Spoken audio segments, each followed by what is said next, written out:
નમસ્કાર દર્શક મિત્રો, જનરપન ન્યૂઝમાં આપણું સ્વાગત છે। મિત્રો, અગાઉ આપણે જે અહેવાલ બતાવવામાં આવ્યો હતો કે પાદરાનું ચોકારી ગામના સુથારીપુરામાં પ્રાથમિક શાળા જે એક ઓટલા પર એક શેડ બનાવીને ત્યાં બાળકો 1 થી 5 ધોરણ એક સાથે ખુલ્લામાં ભણે છે અને આપ જુઓ કે પહેલું, બીજું, ત્રીજું, ચોથું, પાંચમું ધોરણ એક સાથે જ ભણાવતા હોય તો બાળકને કઈ રીતે સમજ પડે કે કયા ધોરણની કઈ વાતને કયું પ્રકરણ ચાલી રહ્યું છે। ઘણી સમસ્યાથી આ જૂઝેલા ગ્રામજનોએ પોતાના બાળકોના ભવિષ્ય માટે આજે પાદરા તાલુકાના મામલતદાર, તાલુકા પંચાયત ટીડીઓ તેમજ પાદરા તાલુકાના ધારાસભ્ય ચેતન્યસિંહ ઝાલાને આવેદન આપી અને જે કહેવાય કે રૂબરૂ મુલાકાત લીધી હતી અને તેમને જણાવ્યું હતું કે ભાઈ અમારા બાળકો માટે સ્કૂલની વ્યવસ્થા કરી આપો અને આ સ્કૂલ વ્યવસ્થા એટલા માટે કરી આપો કારણ કે અમારા બાળકો એક ખેતરની બાજુમાં ઓટલા પર શેડમાં ભણી રહ્યા છે। જોકે ત્યાં લોકોની આક્રોશતા પણ જોવા મળી હતી અને અધિકારીઓ સાથે જે કહેવાય વાતચીત કરી રહ્યા છે। આવો અમે તમને સંભળાવીશું પૂરો અહેવાલ કેવી રીતે ચોકારીના સુથારીપુરા પ્રાથમિક શાળા માટે ગ્રામજનોએ કેવી રજૂઆત કરી, આગેવાનોએ કેવી રજૂઆત કરી।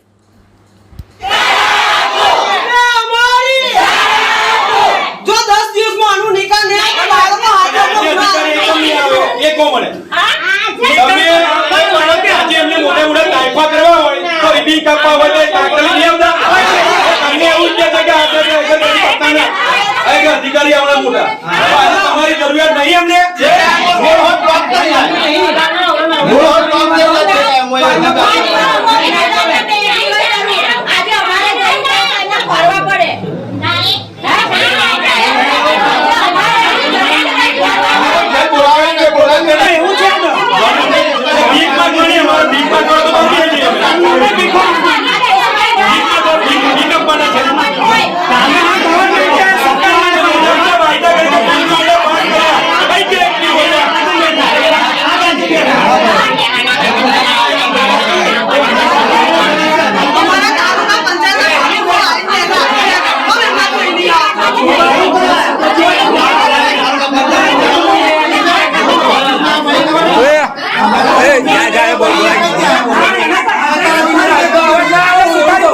मीटिंग હતી કોઈ ભાઈ નહીં આજે લાલજી બાબા હોય કે સરપંચ હોય કે પપ્પુ હોય આજે 11 વાગે સુતારીપુરામાં ભેગું થવાનું હતું અને કેસરી માસ્ટર કહી ગયા હતા કે અમે બધા અહીંયા આવીશું અને પાછળ સુતારીપુર બદનામ કરો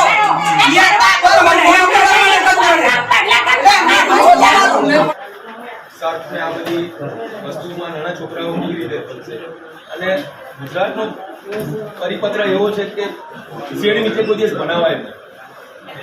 ત્યાર પછી બી આ આજુબાજુના ગામના લોકોએ એક વ્યવસ્થા ઊભી કરી પણ એ વ્યવસ્થાને આધારે સરકારને એવું થઈ ગયું કે હવે તો વ્યવસ્થા થઈ ગઈ છે ને ગામના લોકોએ કરી દીધી છે તો આ સ્કૂલનું ત્યાર પછી કોઈ જ આગળ નિયમ કાર્યવાહી કરવામાં આવી નહીં।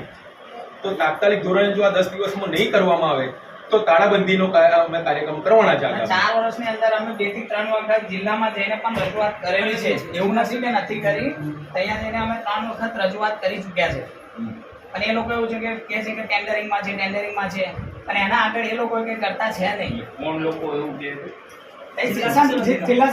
हमने हमारी सारा आपको हमने हमारी सारा आपको हमने हमारी सारा आपको हमने हमारी सारा भवानी जय भवानी हमने हमारी सारा आपको हमने हमारी सारा आपको यहाँ से लोगों पिछला 3-4 वर्ष हमारी सारा आपको हमने हमारी सारा आपको हमने हमारी सारा आपको हमने हमारी तो અમે અમારા પૈસાથી સ્કૂલ બનાવી દઈશું। ખાલી આવીને જો ખાલી એસીમાં બેસીને આ કામ ના થાય, કઈ પ્રોપર જગ્યા પર જવું પડે।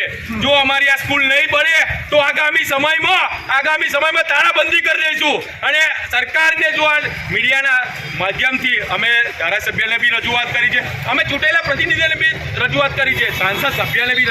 આ નાના ભૂલકાઓ 160માંથી 108 બાળકો થઈ ગયા છે। કેવી રીતે આજુબાજુ ખુલ્લા ખેતરોમાં ખુલ્લા ઝેરી સાપ આ બધું કરશે અને 1 થી 5 ધોરણ જે વિદ્યાર્થીઓ છે 1 થી 5 ધોરણના વિદ્યાર્થીઓ 2 શિક્ષકથી ખાલી બને છે। આ કેવું ચાલશે? આ કેવું રીતે?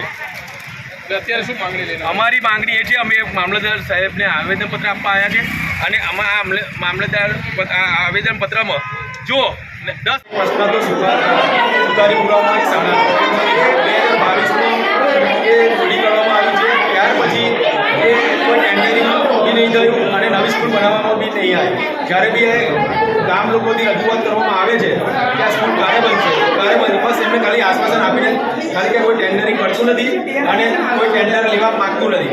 તો મારે એવું કહેવું છે કે ટેન્ડર લેવા નથી માગતું તો સ્કૂલ તોડવામાં કેવું કામ આવી? અમે એના પહેલાં સ્કૂલ જો થોડી કાઢી તો એને બેસવાની સુવિધા તો આપવી જોઈએ. આજે એ ગામના સ્થાનિક એક ભાઈ દાનમાં આપી જમીન અને એમને એક મકાન બી આપ્યું. 4 વર્ષથી એ મકાનમાં એ છોકરાઓ બનતા હતા. આજે એ મકાન એમને કોઈ કારણસર એમને લીધું છે પાછું તો એ શેડ નીચે એને બનાવવામાં આવે. તો આજે મકાન ના લીધું હોત તો એ શાળા બનાવતી બી નહીં. ત્રીજી વારનો આપણે પ્રયત્ન કરીએ છીએ કે ત્રીજી વારમાં જાહેરાત થાય, ટેન્ડર થાય અને એમાં કોઈ ઇજાદાર પડે તો આપણે તરત તમારું કામ ચાલુ કરીએ. ત્રણવાર ટેન્ડર બહાર પડ્યું અને બાકીના ટેન્ડર ટેન્ડર છે ને, બહાર ટેન્ડર તો કેટલાય બહાર પડ્યા પણ જ્યારે બી સાહેબોને પૂછે કે ભાઈ સાહેબ કેવું ટેન્ડર એવું કારણ કે સાહેબોને તો ખબર પડે કે ટેન્ડર બહાર પડ્યું છે એટલે ટેન્ડરનું પૂછે કે સાહેબ કેવું થયું સ્કૂલનું કારણ કે ભાઈ ટેન્ડર બહાર પડ્યું છે કોઈ લે તો ખરું ટેન્ડર ખુલવાની તારીખ આવે એટલે કોઈ કોઈ લીધું નથી. એવા તો કેટલાય ટેન્ડરોની તારીખ હા, એ બહાર છે. છે એટલે એના પછી અમે એકવાર તો જઈને આવતા પછી બે અને વખત જ્યારે તમારે ત્યાંથી રણજીતભાઈ રજૂઆત કરી કે અમારે શાળાનો આવો પ્રશ્ન છે ને તાત્કાલિક એની માહિતી કાઢી પણ ટેન્ડર કોઈ ભરેલું નહોતું, વાર લાગી હતી એટલે એમને કીધું કે અમને ટેમ્પરરી શેડ માર્યો. મેં શેડ માર્યા ટેમ્પરરી હું એ કહું ટેમ્પરરી અત્યારે શેડ મારી આપ્યું બરાબર.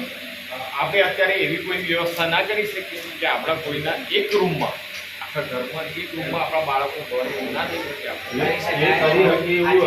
આ બન્યું કીધું ના થાય. આજે સાહેબ 4 વર્ષથી સેવા આપી છે ના નહીં કહેતા 4 વર્ષથી મેં મકાન બનાવીને જ આપી દીધું અને આખું મકાન આપી આ દીધું. પ્રયત્નમાં ટેન્ડર 100% ભરાઈને એનું કામ કરાવવાની ચાલુ કરવાની જવાબદારી મારી. કારણ કે અને આપણે હું તમને એટલી પણ ખાતરી આપું 1 વર્ષ નહીં થવા દઉં ને એ પહેલા તમને તમારું બિલ્ડિંગ આપું. કારણ કે એમાં એવું છે કે આપણે 4 વર્ષ જે સેવા આપી છે પણ ખાલી અત્યારે જે આપણો પ્રોબ્લેમ છે એકવાર ટેન્ડર થઈ જવા દો.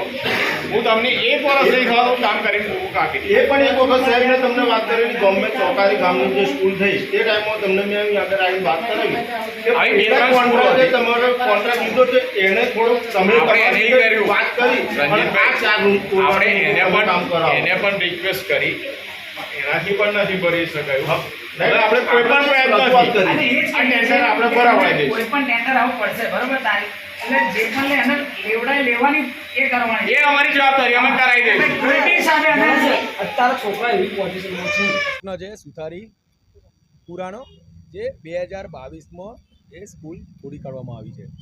હવે એ સ્કૂલ તોડ્યા પછી બી જે વ્યક્તિએ જે દાનમાં આપી હતી ત્યાર પછી જગ્યા બી દાનમાં આપી અને ત્યાર પછી એક ઓરડો એમનો પોતાનો હતો ત્યાં ભણવા માટેની સુવિધા બી ઉપલબ્ધ કરી આપી. હવે એ વાતને 4 વર્ષ થયા. હવે એ ભાઈને એ મકાન એક ભણવાની બાબતે આલી દીધું. હવે આજે સરકારને એવું થઈ ગયું કે આ ભણવા માટે આલી હવે મારે